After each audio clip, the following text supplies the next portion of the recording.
بسم اللہ الرحمن الرحیم نحمدہ و نصلی علی رسولہ الکریم اما بعد. دوستو عزیزو،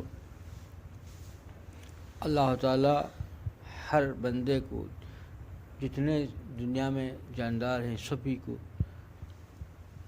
یعنی اپنی ایسے راحت عافیت اور رزق کا سامان مہیا کرتا ہے جس کا تصور نہیں کر سکتے. اللہ تعالیٰ ایک ایسی ذات ہے جو مومن بندوں کو تو کیا ہے، اس کے دشمن جو کفر و شرک میں مبتلا ہیں، اللہ تعالیٰ کے ساتھ کسی اور کو شریک کرتے ہیں، ان کو بھی دیتا ہے.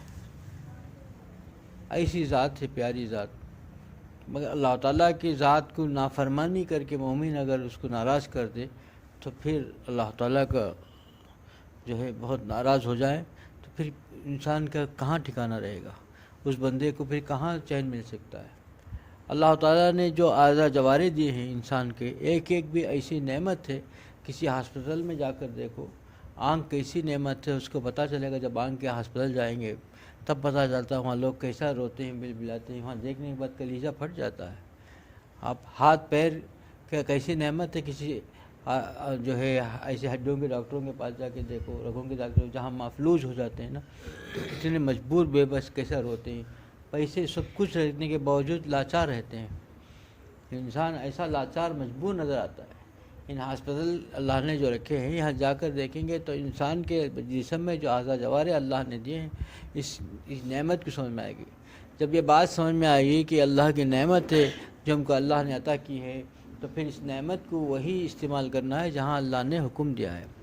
اس حکم کے خلاف میں اگر ہم استعمال کریں یا اس حکم کے جو ہے ایسا ہے کہ اللہ تعالیٰ جس سے منع کرے وہی کام کرے، اللہ کے ساتھ بغاوت کرے اور اسی پر بغاوت میں اس کو استعمال کرے، کتنا بڑے جرت ہے اور کتنی بڑی نالائقی ہے، نادانی ہے. اور اس ذات کے ساتھ کر رہا ہے. جب وہ پکڑ پہ آ جائے گا تو کوئی دنیا کی طاقت بچا نہیں سکتی. لاکھوں روپے دیں گے، ایک رگ سیدھا نہیں کر سکتے. اگر مفلوج ہو گئی کچھ نہیں کر سکتے، مفلوج رہے گی. ایک آدمی بہت کھرب پتی انسان، سب دولت اس کے اتنی کھرب ہے، وہ دولت تھی کہ اس کا اندازہ جو ہے آدمیوں کو لگانا مشکل ہو گیا تھا کہ اس کے روپوں کی گنتی کرنا مشکل ہو گیا تھا. اتنا کھرب ہو. اس کو اللہ نے ایک ایسا عارضے میں مبتلا کر دیا کہ اس کی پلک جو ہے، پلک کے اندر جو طاقت تھی، قوت تھی، اٹھنا تھا، بند ہونا تھا، وہ ختم ہو گئی. تو پلک بند ہو گئی تو پلک کہ وہ رگ جو ہے معوف ہو گئی، یعنی مفلوج ہو گئی. جیسا کہ فالج ہو جاتا ہے نا انسان کو، اس طریقے سے پلک ہو گئی تو دونوں پلکیں بند ہو گئے. اب پلک کے لیے ساری دنیا کو کھنگال دیا، اس نے سارے طریقہ کار کو کھنگال دیا. انہوں نے کہا کہ میں ساری دولت لٹا سکتا ہوں، میرے صرف ایک پلک سیکھ کر دو. وہ پلک کو اٹھا کر دیکھنا پڑتا ہے. پلک اٹھا نہیں سکتا اپنی طاقت سے، پلک اٹھا کچھ نہیں کر سکے. سارے ڈاکٹروں نے مجبور ہو گئے، سارے سائنسدان مل کر کے کوشش کیا، کچھ نہیں کر سکے. ساری دولت اس کے سامنے اس کو ہنسنے لگی کہ کیا ہے اس دولت سے، کیا فائدہ مجھے، کہ اس دولت سے مجھے ایک آنکھ کا پلک صحیح نہیں کر سکا. ایسی دولت میرے کس کام کی، جس کے لیے میں نے ساری زندگی دولت جمع کرنے میں لگا، وہ دولت جو ہے میری ایک چیز کو صحیح کرنے کے قابل نہیں ہے. اسی لیے اللہ سے رابطہ اگر اللہ سے تعلق اگر صحیح رکھا بندہ تو پھر پریشان ہونے کی ضرورت نہیں پڑتی ہے. اسی میں سے آنکھ ایک ایسی دولت ہے، آنکھ ایسی ایک نعمت ہے انسان کے لیے اللہ نے دی ہے. اس نعمت کو، آنکھ کی نعمت کو اللہ نے جہاں استعمال کرنے کا حکم ہے وہاں استعمال کرنا چاہیے، اور جہاں سے بچنے کا حکم ہے وہاں سے بچنا چاہیے. حضرت غزوان رحمۃ اللہ علیہ رحمۃ الواسعہ کے واقعات میں لکھا ہے کہ وہ ایک بار جو ہے جنگ میں شریک ہو گئے. جب جنگ میں تھے، جنگ کی حالت میں انہیں مخالف جو ہے جو جس سے جنگ کر رہے تھے، وہ مخالف جو دشمن کی جنگ تھی، اس میں سے ایک حسینہ ان کے سامنے آ گئی، خوبصورت اور لڑکی سامنے آ گئی. اس پر نگاہ پڑ گئی. جیسے ہی نگاہ پڑ گئی، انہوں نے اپنے ہاتھ سے جو ہے اپنی آنکھ کو زور سے جو ہے جھپٹ مارا، زور سے مارا، آنکھ کو مارا، اور کہا کہ اس نے مخاطب ہو کے کہا کہ اے نالائق، تو کیا کر رہی ہے؟ کل اس کی وجہ سے اللہ کے دربار میں مجھے مجرم کھڑا کر دے گی. تو تیری اس حرکت کی وجہ سے میں کل خدا کے سامنے مجرم ہو کے کھڑا ہو جاؤں گا. اور وہ اتنا رونے لگے، اس کے بعد اتنا رونے لگے. اس کے جیسے اس نے مارا اور جیسے یہ جملہ کہا، وہ عورت لڑکی جو تھی دیکھتی بھاگ گئی، وہ بھی گھبرا گئی اس حالت کو دیکھ کر. اور وہ اتنا رونے لگے اس کے بعد کہ ان کی بینائی سے صرف ہو گئی، ختم ہو گئی، خوف طاری ہو گیا ان کے اندر کہ ہائے میری آنکھ نے آج میرا کیا کام کر دیا، ایسا کام کر دیا، کل قیامت کو حشر کے میدان میں مجھے مجرم کے کٹہرے میں کھڑا کر دے گی۔ یہ تھے ہمارے اسلاف، ہمارے اکابر۔ حضرت وہاب رحمۃ اللہ علیہ علیہ لکھتے ہیں کہ بنی اسرائیل میں ایک ایسا عبادت خانہ تھا، ان لوگوں کے کہا رہتا تھا جو جہاں پر سال میں ایک مرتبہ لوگ جمع ہو کر کے عبادت کرتے تھے، سارے عابدین اور زاہدین جو ہے وہاں جمع ہوتے تھے اور جمع ہو کر کے عبادت کرتے تھے۔ وہ عید کے دن جمع ہونے کا معمول تھا، وہ عید کا دن تھا، تو بنی اسرائیل میں سے ایک عابد جو ہے اس جگہ جمع ہونے کے لیے جانے لگے۔ راستے میں ایک نیک اور ایک اللہ والی عورت تھی، اس پر نگاہ پڑ گئی، اس کے حسن جمال پر دیکھ کر کے آنکھ رک گئی۔ جیسے ہی وہ دیکھتے آنکھ رک گئی تو وہ جو نیک بندی تھی اس وقت اس کو معلوم ہو گیا کہ یہ جو شخص ہیں یہ مجھ پر دیکھ رہے ہیں، غلط نگاہ ڈال رہے ہیں۔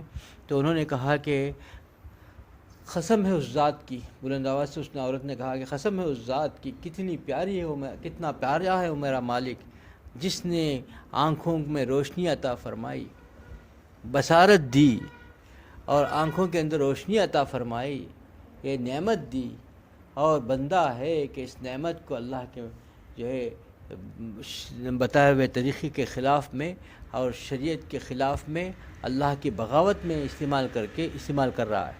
جیسے یہ لفظ کان میں پڑا، اس بزرگ کی حالت بہت غشی طاری ہو گئی اور سجدہ ریز ہو گئے، اور فوراً سجدہ ریز ہو کر کے اللہ کے حضور گڑگڑانے لگے، اے اللہ میں نے جو آج میری غلطی ہو گئی، میری آنکھ جو ہے بہک گئی، اور میں نے جو غلط نگاہ ڈال دی، میری غلط نگاہ کی وجہ سے میری آنکھ کو سلب نہ کر دیجیے، ایک آخری موقع دیجیے، قسم ہے خدا کی۔ میں نے کہا کہ اے اللہ میں قسم کھاتا ہوں تمہاری کہ میں زندگی میں پھر کبھی ایسا نہیں کروں گا، ہاں اگر تم مجھے موقع عنایت فرما دیں، میری آنکھ کی روشنی کو نہ چھینیں، تو میں اس کو اتنا رلاؤں گا جتنا مجھ میں طاقت ہے۔ پھر اٹھنے کے بعد اللہ تعالیٰ نے ان کو مہلت دی، اٹھنے کے بعد اتنا روئے، اسی حال میں ان کا آنکھ کی بینائی چلے گئی کہ میرے سے کیا ہو گیا، میرے سے کیا کام ہو گیا۔ اللہ نے آنکھ دی تھی مجھ کو، اللہ تعالیٰ نے آنکھ کیوں دیا؟ حضرت حرزوئی والا مرخذ فرماتے ہیں آنکھ اللہ نے دی کہ اگر استطاعت ہے تو کعبۃ اللہ کی زیارت کرو، اگر ہے تو روزانہ قرآن کی زیارت کرو، اپنے جو ہے بزرگوں کی زیارت کرو، ماں باپ کی زیارت کرو، یہ اسی کے لیے آنکھ ہے، اللہ کے نیک کام کے استعمال کے لیے آنکھ دیا ہے اللہ نے۔ اللہ تعالیٰ جس چیز سے روکے اور کہے کہ بھائی جو ہے بد نظری نہ کریں، اللہ کا حکم ہے، تو پھر بد نظری انسان اس آنکھ سے کرے گا تو اس آنکھ کی جو ہے آنکھ بد نظری کر کے اللہ تعالیٰ کے شریعت کی پامالی کی اور اللہ کے ساتھ بغاوت کی۔ اللہ کی نعمت ہے، ہماری نہیں ہے، یہ اللہ نے ہم کو دیا ہے، یہ نعمت ہے، یہ جو ہے یہ نعمت بھی ہمارے پاس اللہ کی جو ہے امانت بھی ہے، یہ نعمت کی اللہ نے دے کر کے امانت دے رکھی ہے۔ جب امانت دینے والی ذات اللہ کی یہ نعمت دی ہے تو اس نعمت کی امانت کو پوری طرح ایمانت کے ساتھ استعمال کرنا چاہیے، جہاں استعمال کا حکم ہے وہاں استعمال کرنا ہے۔ اللہ کی نعمت ہے یہ، اور ہم کو دیا اسی کے لیے جو ہے یہ آنکھ ڈونیشن دینے کا اسلام میں اجازت نہیں ہے، کیونکہ اسلام اس کا مالک ہے ہی نہیں۔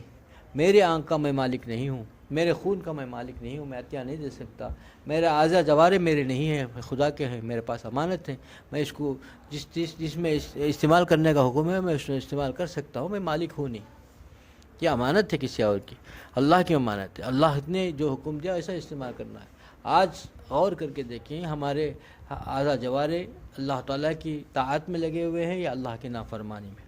اللہ کی طاعت میں لگے ہوئے ہیں پورے اعضاء جوارے تو شکر کا مقام ہے، اللہ کی نافرمانی میں لگے ہیں تو پھر قابل جو ہے فکر ہے کہ انسان فکر کرے کہ غفلت میں زندگی گزرتی ہے، پکڑ ہو جائے تو پھر کیا ہوگا، ایک لمحہ لگتا ہے اللہ تعالیٰ نابینا۔ کئی لوگ ایسے آتے ہیں رات کو سوئے صبح بینائی چلے گئی، کہاں کہاں گھومتے ہیں، کتنا پریشان ہے، نوجوان ہیں، ایسا نہیں بڑھاپے میں نہیں اگر بجائے گی، نوجوان ہے، حسن و جمال سے بھی نوازا ہے اللہ نے، لیکن اچانک بینائی چلے گئی، سب کچھ رہ گیا، اچانک چلی جاتی ہے۔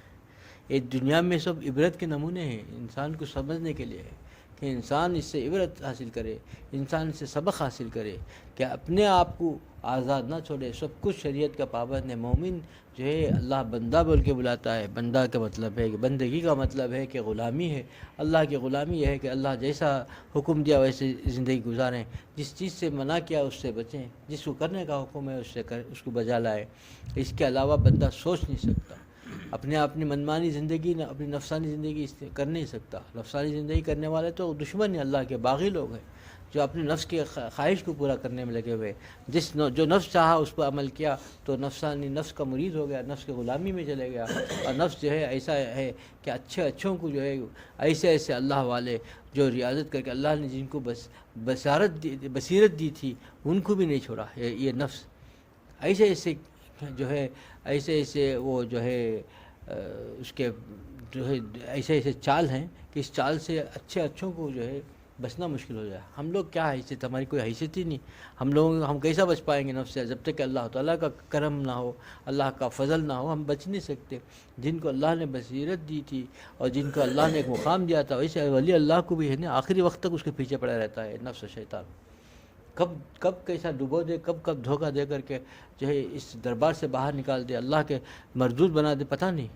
اسی لیے ہمیشہ جو ہے بدگمان ہونا چاہیے، اپنے نفس سے کبھی اچھا گمان نہیں ہونا چاہیے، بدگمان رہنا چاہیے، پتہ نہیں کب کیا ہم کو کیا کر دے، کب ہم کو جو ہے ڈبو دے۔